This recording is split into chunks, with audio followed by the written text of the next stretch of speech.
اللہ تعالیٰ کی دی ہوئی بے شمار نعمتوں میں سے آنکھیں ایک عظیم نعمت ہے۔ یہ وہ ذریعہ ہے جن کے ذریعے ہم دنیا کے رنگ، خوبصورتی، اپنے پیاروں کی مسکراہٹ اور قرآن کریم کی آیت کو دیکھ سکتے ہیں۔ آنکھوں کی حفاظت نہ صرف جسمانی صحت کے لیے ضروری ہے بلکہ روحانی طور پر بھی بے حد اہم ہے۔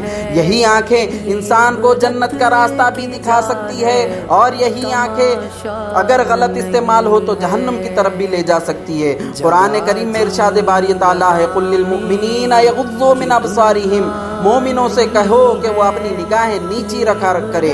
یہ آیت ہمیں آنکھوں کی حفاظت کا پہلا اصول سکھاتی ہے۔ نظروں کی حفاظت، فحش مناظر، نامحرم کو بار بار دیکھنا یا کسی پر بری نظر ڈالنا، یہ سب آنکھوں کے گناہوں میں آتے ہیں اور دل کو بھی بیمار کر دیتے ہیں۔ آنکھ گناہوں کا دروازہ ہے۔ ایک غلط نظر کئی گناہوں کی بنیاد بن سکتی ہے۔ جب انسان بار بار گناہ بری نظروں کا استعمال کرتا ہے تو دل پر اس کا منفی اثر پڑتا ہے۔ حدیث شریف میں آتا ہے جب بندہ گناہ کرتا ہے تو اس کے دل پر سیاہ نقطہ لگ جاتا ہے۔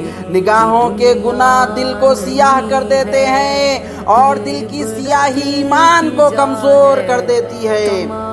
جو شخص دنیا میں اپنی آنکھوں کو حرام سے نہیں بچاتا، قیامت کے دن اللہ تعالیٰ اس سے ان آنکھوں کا حساب لے گا۔ لہذا ہمیں اپنی آنکھوں کی حفاظت کرنی چاہیے، کیونکہ یہ صرف نظر کا معاملہ نہیں بلکہ دل و دماغ، اخلاق اور ایمان کا معاملہ ہے۔ جو آنکھ دنیا میں گناہ سے بچتی ہے وہی آنکھ آخرت میں جنت کے نعمتیں دیکھنے کے لائق ہے۔